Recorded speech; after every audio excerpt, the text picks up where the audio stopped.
This is the Big O Show. This is the Big O Show.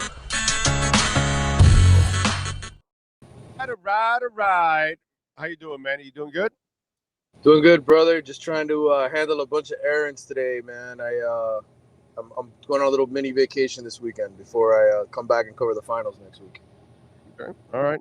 By the way, Caddick's wallet for Kadena, for any of you out there, because I see J-Town, you got my answer.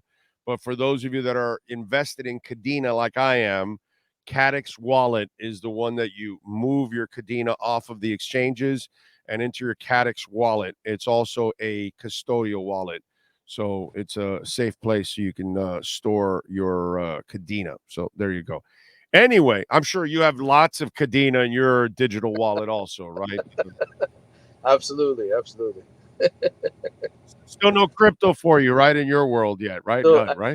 I still haven't jumped in. Oh, I still haven't. I've been waiting to see how things pan out here. Oh, don't worry. 5 years from now, you'll have a Regret little it. crypto. Yeah. You'll go. Yeah, you'll remember our conversations from the past at that point. All right. What do we got going on, bro? I was talking about this, that the challenge to build a program is not an easy thing. And obviously we've watched Larinaga do it and do a marvelous job of it. We've watched Pat Riley establish it 25 years ago, because I love how people talk about heat culture like it's something that popped up like a week ago or a year ago or 5 years ago, when it's like a quarter century is when that shit started, and it's been going on. And I see the Inter-Miami struggles that the Moss brothers, really it's been a dysfunctional place for 4 years now. You're going on your third coach. And so Mario now obviously did not have a smooth start to his run here. What is he doing this offseason to kind of level all of that off? Because the one thing you don't want is you don't want any of the stuff that kind of went on last year to run over into this year. And this is the kind of year is kind of dangerous, Manny, because we still have those Canes fans that think that this turnaround is going to be really, really quick. And I kind of tell people, brace yourselves. I don't think this is more than a 7 or 8 win team, if anything. So I'm not expecting that much from him. But what is he doing to make sure that they're headed in the right direction, that there's no dysfunction in the way, and that there is improvement? Yeah, I mean, I think it all starts with the people you have in your building, right? It all starts with the strength and conditioning coach. It starts with the people who are around the kids on an everyday basis when the coaches can't because of the rules. And I think, he's done a good job investing. The university has done a great job investing in those people. And then it's a matter of weeding out the guys that aren't really into what you're about and recruiting the kind of guys who are into what you're about. So it's a long process. It's a never-ending process. And I think, the one thing that's really difficult for these coaches is when you operate in the transfer portal, you really don't know what you're getting, right? Terry Roberts is sort of a perfect example. He's a kid who they picked up from Iowa that was a graduate transfer, a cornerback. They brought him in this spring. They thought, okay, this is a guy who's played in a good program at Iowa. Iowa's always putting guys in the NFL left and right. And I think he comes down here and he's not the guy that they thought he was. And so he's back in the transfer portal and he's gone. Meanwhile, the high school kids, again, you're doing the best evaluation you can. You're trying to get these kids on campus as many times as possible. You're trying to get them to come to your camps, to do workouts in front of you. You're trying to get somebody out there to keep an eye on them during the season. But you're not always going to hit. You're not always going to really know the character of this kid. And so it's a long process establishing all of that at the same time, right? Having the right people in the building in terms of the adults and the educators and the coaches and the trainers and all that stuff. And then it's figuring out, okay, are these the right kids, right? And identifying that early in the high school ranks and through the transfer portal. It's a tough process, but You go through it and you keep perfecting, you keep molding it until you get it right. And it's only been 18 months that he's been here now. And while some coaches can have a lot of success right away, and I know that's the easy thing for us to point to, right? Everybody points to USC and they say, look at what Lincoln Riley did. Well, Lincoln Riley had some really good players that he inherited to begin with, and then he ends up bringing in Caleb Williams, who's the Heisman Trophy winner. So it's easy to look really good when you've got special players and a strong foundation. I don't know that Mario walked into the same situation here. So everything goes differently. Sometimes it takes longer than others, but I do think the right guy is running the program for Miami. I do too. I just hope we have patience, because it's just a mess he inherited. And I have friends, dude, that think they're going to win 9 or 10 this year. And I'm like, brother, I get it. You're going to want to fire Cristobal at the end of the year, basically, because that's going to happen to those people. Because it happens with fans. They put unrealistic expectations, and then when your team doesn't meet your unrealistic expectations, you think it's their fault that they didn't meet your unrealistic expectations. And so I don't know. You tell me, are you getting the same kind of vibe too from people that they're Manny, there's gonna be drastic improvement this year and all that kind of stuff? I think there'll be slight improvement. I don't know if we can go drastic here. Yeah, I don't think you can either. I think again, he got rid of a bunch of coaches on this staff that he realized once he brought him in here. Like I told you this was one of the first conversations we had when they hired Mario. I said, one thing that he expressed to me is, look, I've been on the West Coast all these years. I've been running an entirely different program. I've been recruiting an entirely different area. You have to even if this is home, if you're operating in another part of the country, to come back here and be around here and understand the high school coaches, understand the local landscape, understanding the kids, how much they've changed, understanding what he inherited, that's a difficult situation to be in. When he was at Oregon, he had a lot of things that were in place. There was all that Nike money that was helping funnel. They were in a weak conference in the Pac-12 with USC being down. He was in an easier situation than the one he inherited here. And now the landscape of college football has changed even more, in the sense where the SEC and Big Ten, it's not a Power 5 anymore. It's really a Power 2. And so, you have John Reese, who's helping you in the beginning, right, with NIL. He's going through his own issues. You kind of need to build an NIL initiative. Finally, that's getting off the ground and going. Like, it's a changing landscape. And I think for anybody to just think that, well, because he's Mario and he won he won 2 national championships here as a player and coached FIU and did a good job at FIU, he's going to walk in the door and it's going to be instantaneous. You're bleeping crazy. Like, that's not there's been a lot of other guys who've been in charge of this program for 20 years that haven't gotten it done. Mark Richt got it done for 1 year. I think the sample size is the exception. Yeah, I mean, and by the way, fluke years happen all the time in all kinds of sports, and that's kind of what happened with Mark that year. That was kind of a flukish year when it's all said and done. All right, so we're deep into the off season when I go to the Athletic and we're talking about the Mark Light Shake and how it became legendary, and it is legendary. It is absolutely delicious. So tell us a little bit about that story you wrote and drank, right?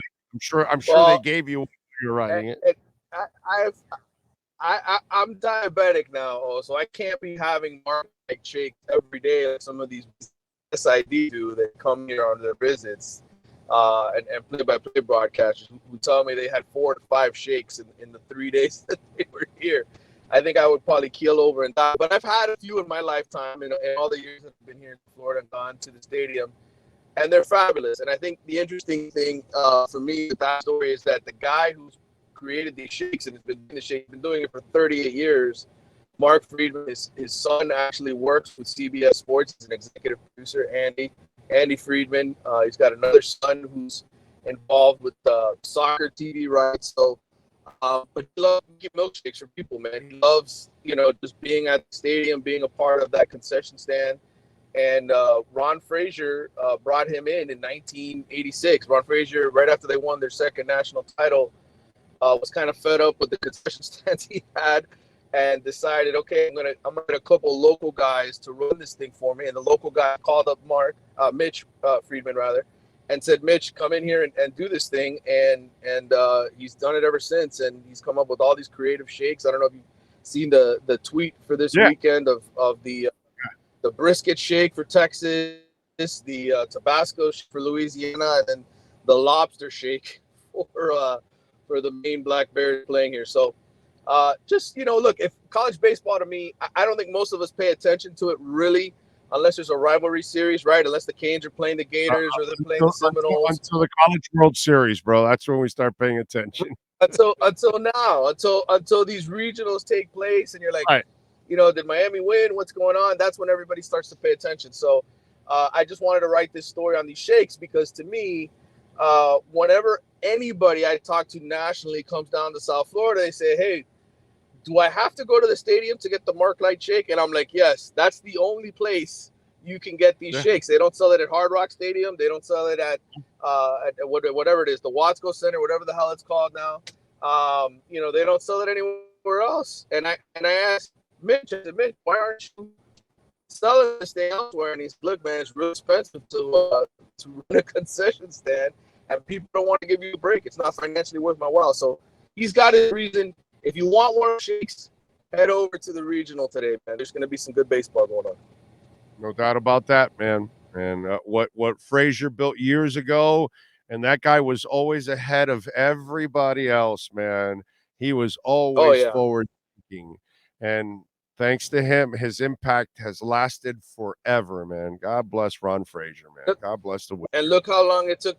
Look how long it took him to win a national title, right? I mean, he was there, I think, since '69 or something like that. He didn't win the first one till '82. So 13 years.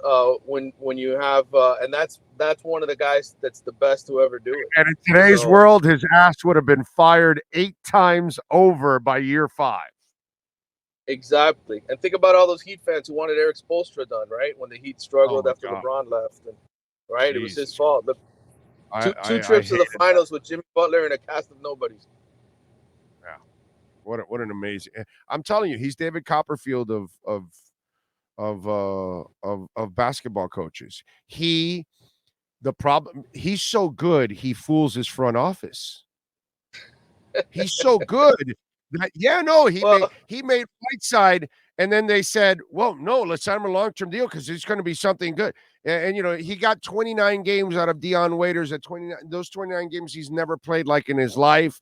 James Johnson played out of his mind. Eric Spoelstra fools everybody, including the people in the front office, and he makes everything look a lot better than what it really is. And then when you go and try to look for the substance, boy, there's a lot of smoke and mirrors in there. And he does it constantly, bro. Constantly. It's amazing. He might be the greatest coach of all time in South Florida history. And I love Don Shula and what he did for the Dolphins, but I don't think Don Shula could turn, some of these dudes into this, right? Like how often? Well, hold on a second. Hold on a second. We got to give him credit because the Woodstock year is kind of one of these years. That is true. He did have the Woodstock years, correct? Okay, so the Woodstock year was pretty magical, and not only that year he also had to coach Scabs. Yep. And in those 5 games, 5 or 6 games, whatever it was, we were actually one of the better teams in the NFL. We were the least penalized again. It didn't matter what you had. His teams were going to be more disciplined than anybody else out there. And I believe we got Lifford Hobley from that group also. Yep. So that's kind of a year where he kind of did what Eric has been doing. I think so. I said this a few weeks back. Eric Spoelstra already passed Pat Riley as in what he's done in the Heat. Not overall. We know what overall Riley's one of the greatest. But if you run Riley's Heat tenure and Spo's Heat tenure, Spo's Heat tenure is more impressive. Agreed. 100%. 100%. Can't do anything about it, bro.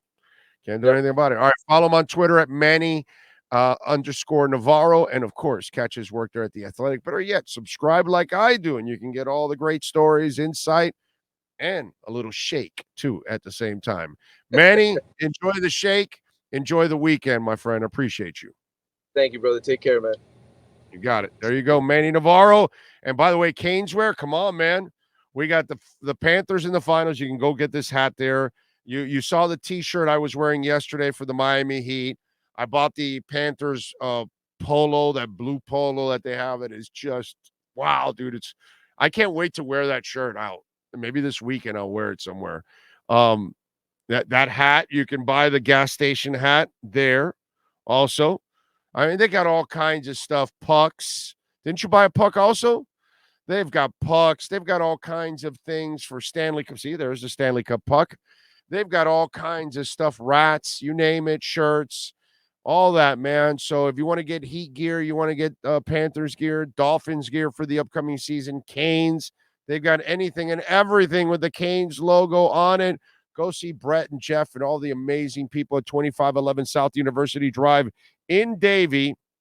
And if you don't live in town and you're watching from outside somewhere, you can actually go online at caneswear.com. And at caneswear.com, they've got all the same things in the store right there online. And you can pick and choose anything you want. And when you order over $99, you will get free shipping. Go to caneswear.com.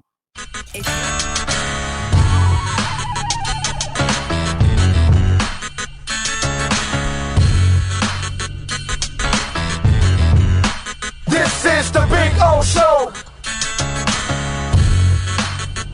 This is the Big O Show.